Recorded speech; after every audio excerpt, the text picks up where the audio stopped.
Alright, what's up, folks? Rich Van Tassel with you. This is part 3 of the game picks for week 7.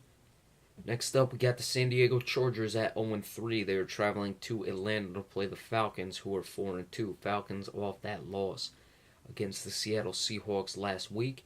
As for the San Diego Chargers, they have not won a road game. Now, this is a west to east coast travel, but it is a 4:05 Eastern start time, so that shouldn't affect the Chargers too much in that regard. Injuries for the visiting Chargers: the outs, Brandon Flowers, the cornerback; Jahil Adai, safety; and Jerry Atuchu, the linebacker. Travis Benjamin, the wide receiver, is questionable. For the Atlanta Falcons, Taylor Gabriel, wide receiver; C.J. Goodwin, cornerback, are out, and Derek Shelby is on a defensive end, is on injury reserve. Immediately, you got to look at those injuries to the secondary of the San Diego Chargers, especially when dealing with such a high-flying offense in the Atlanta Falcons. Of course, Matt Ryan, already over 2,000 yards thus far this season. We're not even halfway through the season either. He has an outside shot at putting up 5,000 yards this year. And it's actually a little better than an outside shot at that. He'd probably be on pace for it as of right now. You go times 2.5. He's on pace for that, so we'll see how that goes. Of course, Julio Jones, over 600 yards of receiving as of right now. He's on pace for around about an 1,800 yard season this far this year. About 1,700, that is. 4 touchdowns, so that's certainly a lot of touchdowns he can put up as well. And now Brandon Flowers is more of a shorter cornerback, and at more of an advanced stage of his career now, he wouldn't be that much of a matchup against Julio Jones, who's a big physical wide receiver. Certainly, it's going to be an issue with him being out regardless. You could put him on one of the other guys to allow double teams for Julio Jones. Of course, the safety Adai is also out, so you really have a lot of mixing and matching that the San Diego Chargers are going to have to do. Philip Rivers, of course, his numbers are good: 12 touchdowns, 3 interceptions. It's really the defense of the Chargers. Can Joey Bosa get pressured? How much is he going to be playing in this game to begin with? Those are certainly things that you'll have to look for. Devontae Freeman, the running back for the Falcons, is exactly 5 yards per carry this season. So while they'll kill you with the pass, they'll kill you with the rush as well. The Atlanta Falcons. Well, Falcons, I think this is an important game for them. Last year, of course, they got off to the hot start and didn't even make the playoffs. They come off that tough loss against the Seattle Seahawks. You have a pretty bad Chargers team coming into your place. West Coast to East Coast, as we said, but granted, it is a 4 o'clock start, but still they're traveling cross country. So it's a game that Atlanta, I think, is going to be serious about. They don't want to have any sort of indications that last year is going to happen again. And they come away with a victory. They're going to put up some points. Don't get me wrong, the Chargers will put up points back on them. If I was a betting man, which I am not, I would pick the over in this game. But I'm expecting that the Atlanta Falcons are able to pull away. They may even put up 40 in this game. I'm going to give them the 40 points. I'll say 41-28 in favor of the Atlanta Falcons.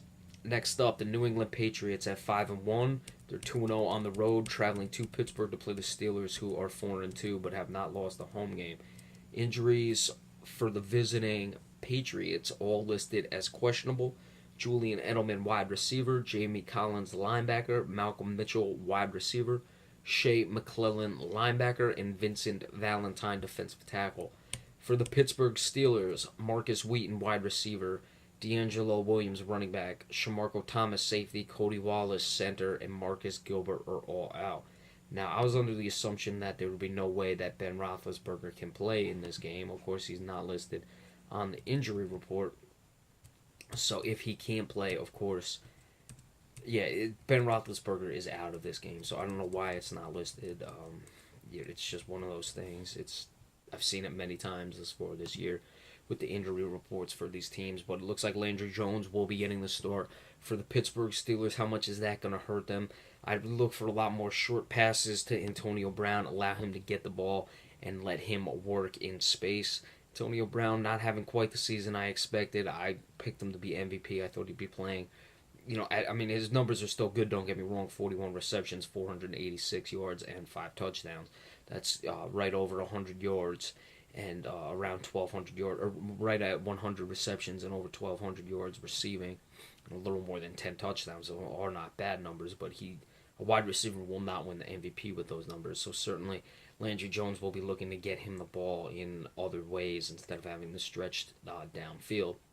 D'Angelo Williams, his running game has not been great.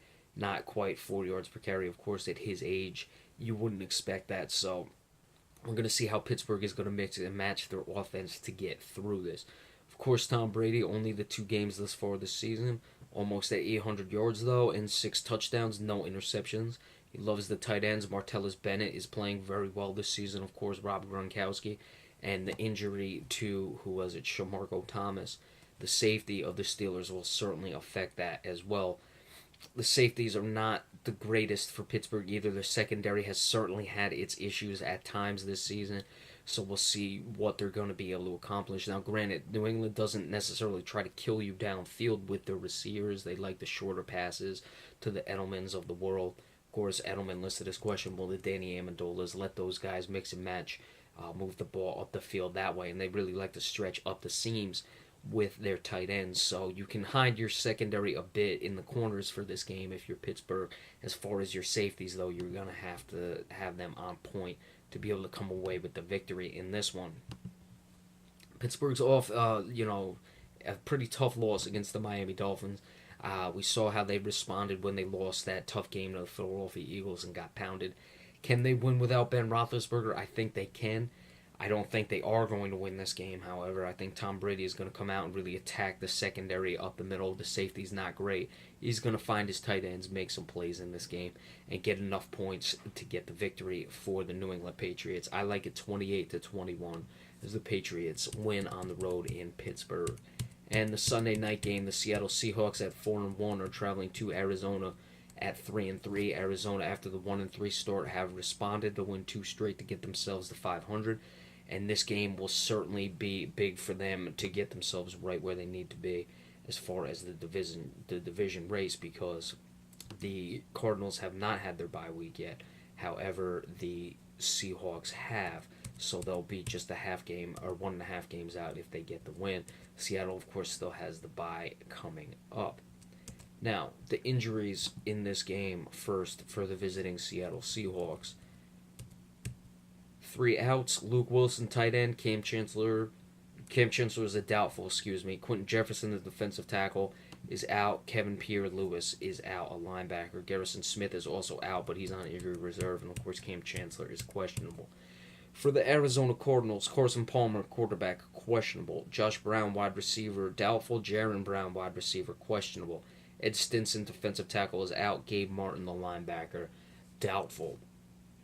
Now, what's interesting about this game is Arizona has seemed to be able to find a bit more, I don't want to say consistency in the offense, a bit more methodical, I would say. They're not trying to find it all at once. That's how they've been able to win these past 2 games. When you play the Seattle Seahawks, however, that's what Seattle is really going to force you to do with that secondary. So is it going to help Arizona? Or is Arizona not going to be able to handle the situation being, thrust into it that way because it's part of the game plan? We'll have to see how that works for the Cardinals. Obviously, if Carson Palmer can't go, then I would see no reason to pick the Arizona Cardinals at all to begin with. Russell Wilson, his numbers, not getting many touchdowns through the air, very efficient though. Only 58 incompletions on less than 175 passes. That's very good. Doesn't have 1,400 yards yet, but of course the 5 touchdowns to 1 interception. Christian Michael running the ball. Over 4 yards per carry, that's good. They've been mix and matching it a little as well. It hasn't just been all Christian Michael in the running game, but opposed to David Johnson, though, for the Cardinals, who's having a very good season. He's over 4 yards per carry on a lot more attempts. He has over 30 more attempts than Christian Michael does, has 8 touchdowns already. So you're gonna expect that Arizona is going to be running the ball early in this game because they're good at it, 1, and 2, Seattle secondary forces you to have to establish some sort of run in this game. So I look for David Johnson to have a big day, but I just like Russell Wilson a little too much in this one. Arizona, should be the favorite in this game, as I would expect they are, despite how well Seattle's playing. So I'm going to claim it as, it's not an upset with these 2 games, but just more of the unexpected victory, I guess you would say, because I would figure that Arizona, then again, I haven't watched what the experts are picking, the quote-unquote experts, that is. but I would expect Arizona would be the team many would be expecting to win a big game at home. I like Seattle too much, though. I think Russell Wilson makes the plays, and he just finds ways to win the game. Look for the secondary to make the plays as well for the Seattle Seahawks that are needed. And Carson Palmer just isn't sharp enough. I think, like I said, I think Arizona will play well in this game, but I just like the Seattle team a lot. We all know my opinions on Russell Wilson. I think he's the best quarterback in the NFL, and he shows it in this game as the Seahawks come away with a victory. I'm liking in the area of 30-23. Could even be like a 10-point game where Seattle drives late. Arizona cuts it to a one possession game. Then Russell Wilson goes down the field that way and seals it with a field goal or something to put them up 2 scores with, less than 4 minutes left or something in that regard. But Russell Wilson is going to make the plays in this game to win for the Seattle Seahawks. All right, so there are your game picks for Week 7 of the NFL season. Tomorrow on Sunday, of course, we will be giving you the game recap. I also have to do the previews for the NBA season. It is right around the corner, so I'll have to do those. I haven't been able to do much. I've been busy, but I'll certainly give you the previews of East Conference, go over how I'm going to do the NBA this season as opposed to next season. Of course, stay tuned for the game recaps as well, and then be in tune for the Monday night preview when that comes around on Monday, of course, between the Houston Texans and the Denver Broncos. Remember, we appreciate all subscriptions. Enjoy the games tomorrow. We're looking forward to them. And have a good weekend, everyone. Enjoy the rest of the day.